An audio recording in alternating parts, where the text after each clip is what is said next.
ओडिशार माननीय उपमुख्यमंत्री आह्वान तथा राज्य सरकार मिशन शक्ति विभाग निर्देश आज समन्वित शिशु विकास प्रकल्प नंदाहांडी तरफ मां नाम गोटे गछ कार्यक्रम को जिलापाल डॉक्टर कमलोचन मिश्र द्वारा शुभारंभ कर बद्रीगुड़ा ग्रामर अंगनवाड़ी प्रांगण में जिलापाल डॉक्टर मिश्र फल गछ रोपण कर कार्यक्रम शुभारंभ कर ब्लॉक 250 जन स्वयं सहायक महिला माने आज वृक्षरोपण कार्यक्रम में अंशग्रहण करते उपलक्षे आयोजित सभा मुख्य अतिथि भाव में जोगदे जिलापाल डॉक्टर मिश्र निजर वक्तव्य कहले जे माँ केबे मरे नहीं, माँ मरी भी अमर।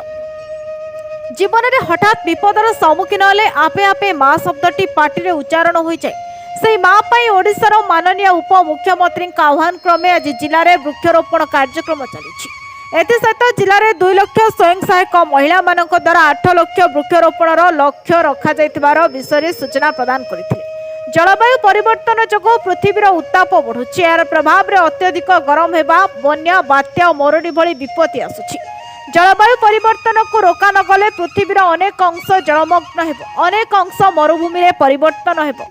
यह द्वारा जीव जगत ध्वंस पाई पृथ्वी आम परिवेश को ध्वंसावशेष मुख्यरू रक्षा करने आम नागरिकों दायित्व। क्रमे क्रमे लोप पाउथिबा गछपत्र जलवायु परिवर्तन एक प्रमुख कारण।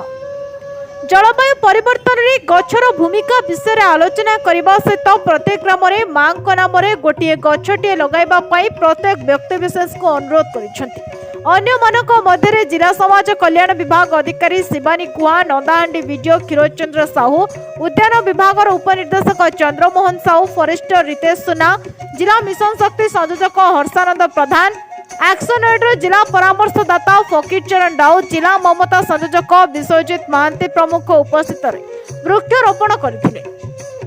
नंदाहांडी सीडीपीओ सस्मिता बाला महांती तत्वावधान में अनुष्ठित वृक्षरोपण कार्यक्रम में सुपरभाइजर मनिका सरकार, शांतिलता भूमिया, संगीता दास, निकिसा नायक, ब्लॉक पोषण संयोजक चरण सिंह बिसी, ममता संयोजिका सुप्रभा त्रिपाठी साहू, उद्यान विभाग उपनिर्देशक चंद्रमोहन साहू, फॉरेस्टर रितेश सुना, जिला मिशन साहू, उद्यान विभाग उपनिर्देशक चंद्रमोहन साहू, फॉरेस्टर रितेश सुना, मिशन शक्ति ब्लॉक कार्यक्रम संयोजक मामुन कुमार कर, सह संयोजक सर्वेश कुमार पटनायक प्रमुख सहयोग करथिले।